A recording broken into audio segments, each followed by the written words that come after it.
In this video, we're going to go through the Collector's Edition trophy and give you tips on how to complete this hardest trophy in Hogwarts Legacy, or achievement if you're doing it on PC or Xbox. Subscribe to the Linus Wilson channel. We give you the secrets to crush Hogwarts Legacy. So, Collector's Edition, according to the most recent PlayStation trophies, says that it's about only 1.4% of players have earned this trophy.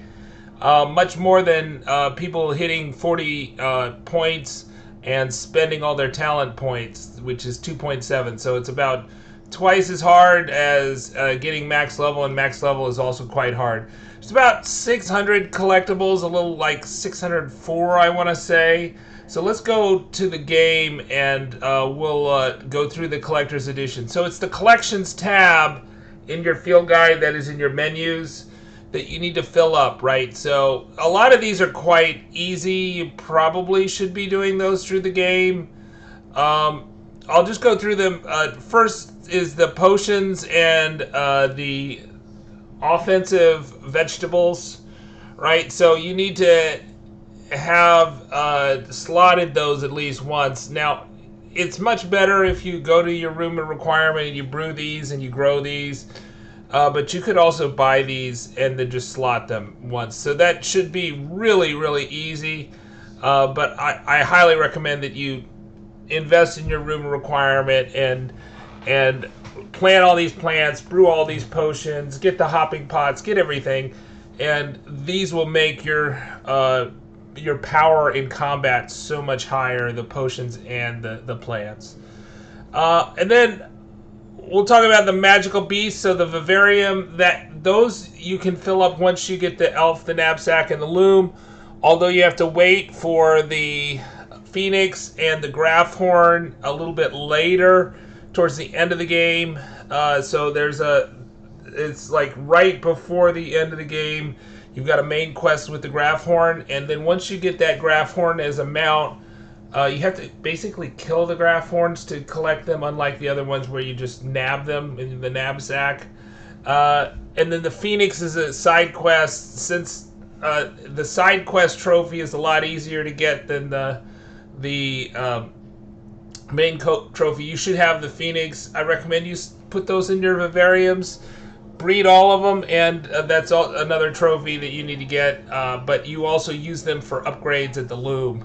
So petting them and feeding them gives you upgrades, which will make you much more powerful. And you can have top level gear like I do. I'll just show you the gear just really quickly. I've got we got a video on that, the top level gear.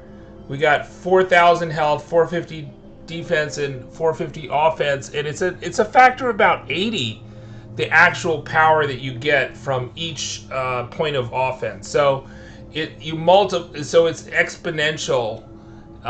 Your points of offense are exponential by the end of the game. So don't skimp on your gear. So anyways, we'll go back to collections.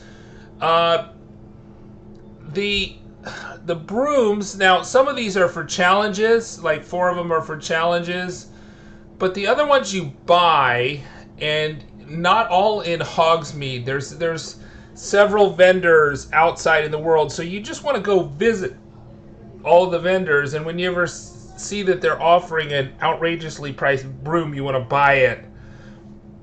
So just keep your eye out for that when you're doing your collections trophy, that you do want to visit these vendors and check their inventory and see if they're selling a broom, and you might have to pay like 5,000 or 7,000 for it. But, you have unlimited money with the knapsack. You just get 120 each for each one of these little puffskins, so don't worry about the money. Yeah, another thing for the collections, right? The conjurations, the ones that you buy. So you have to buy all the conjurations from Tomes and Scrolls and Hogsmeade. So buy every one, even though it may not make sense. So like if you have the 2-pot conjuration for the extra large, you also need to buy the 1-pot eventually to get 140 on conjurations. But we'll get back to getting those in the end. And then you need to kill all the enemy types, right? I did that pretty much automatically getting all the enemy types by the time I'd done all the side quests and main quests and done most of the bandit camps. And then the traits, right, that's the bandit camps in the map that you need to go after. So you need to take out all the bandit camps and collect all the chests, and there'll be check marks on the map, so that's relatively easy to do compared to these other things. Also, another relatively easy thing to do is the plants, right? You need to gather all the plants. You could buy them, and also all the materials that you brew for potions, right? So, you know, if you're brewing your own potions, this should be easy. You can get this like relatively early in the game, 16 of 16 on this, and then 10 of 10 on the tools tab. It took me longer to get the brooms, and then the Revelio pages, we'll get to that in a second, and the conjurations and the wand handles, that took me a long time. And then appearances, I don't think I had any problem with the appearances.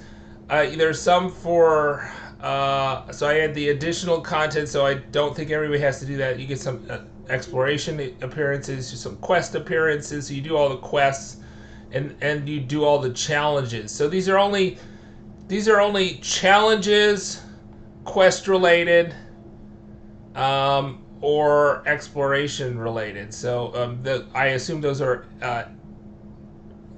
exploration challenges. So I think those are almost unmissable too. But it's really the Revelio pages, the conjurations, and the wand handles that I think will give you the problems. That was what gave me the problems. So for this, we're going to go to the map, and we'll go to the world map, but you can see, just like Hogwarts, right? It says 149 of 150 field guide pages. So I missed one field guide page, but I still got 100% on this, right? And if you go to Hogsmeade, right, I actually I got 51 field guide pages, but I only needed 50 to get the collections challenge for the Revelio pages, because there's only 50 field guide pages in Hogsmeade, and that 51st did not count for some reason. So just keep that in mind. If you're going for the collector's edition trophy, you don't have to get every single Revelio page, but you almost have to get almost all of them. Now, in the world map, you do have to get all of the Revelio pages in the Highlands. So if you're not in Hogwarts or Hogsmeade, they call it the Highlands, right? And so the key thing for this collector's edition and all these other challenges, you want to zoom completely out of the map, right? And so if I place a cursor outside of the green map areas, it's going to show me all of the Highlands on the world map. And so there's 117 collection chests and 31 field guide pages. All the Merlin trials shows me all the ancient magic hotspots for those challenges, all the balloons, etc. But the key thing here is the collection chests. It does not show me the collection chests from the 15 butterfly locations. So the one thing, when you're zooming on, you're looking for, well, what did I miss in terms of collection chests? Because I need that collectibles part was really getting me. Or what do I need for the field guide pages? You will see all those, but there will be extra collection chests associated with butterfly locations, and there are 15 of those that will not show up on this. So if you are coming short on the collections, right, either wand handles, but I think it may only be conjurations, then you have missed some butterfly locations, and you need to see a video about all the butterfly location places. So the butterfly locations will only show up if you're like right on top of them. So if you're flying around in the map, you need to fly like right next to them, and then they'll show up. If you're doing Revelio on your broom, it might show up in the distance. But a lot of times, so that's probably the one if you've like done everything, and you've done everything at Hogwarts in terms of collection chests, everything collection chests in Hogsmeade. You've done everything in the Highlands, and you're still short on those collections. That you're still short on those conjurations in the collections tab, the ones that you don't buy, that aren't in quests, that aren't part of challenges, but these just exploration conjurations. Those are probably butterfly locations that you just have not uncovered. Now, unfortunately, I don't find these lists they're not alphabetical. I can't even tell like why they're ordered in the way they are. So it's really hard to knock them down like, oh, I'm missing this one and then I'm going to go find it. That way, I think the best way is just to go to the map. And you're going to just go to the map and you're going to see what is missing for each map region and see if there are any field guide pages or chests that are missing, and you do the same thing for the Hogwarts map, which you can break up into sections, right? So like you click on the thing, and so we're in the astronomy wing, and I've got all the field guide pages, all the Demiguise statues. So getting all the Demiguise statues is a different trophy, but it's, you know, one of the harder trophies too. And I got all the collection chests, and you can do that for each part of Hogwarts and see what you're missing. But you know, and then when I zoom out, then it's going to show me the whole of Hogwarts. And I got all the Demiguise statues and the astronomy tables and the field guide pages. I'm one short, but that was enough. And then I got all the collection chests, which was necessary to get the Collectibles trophy.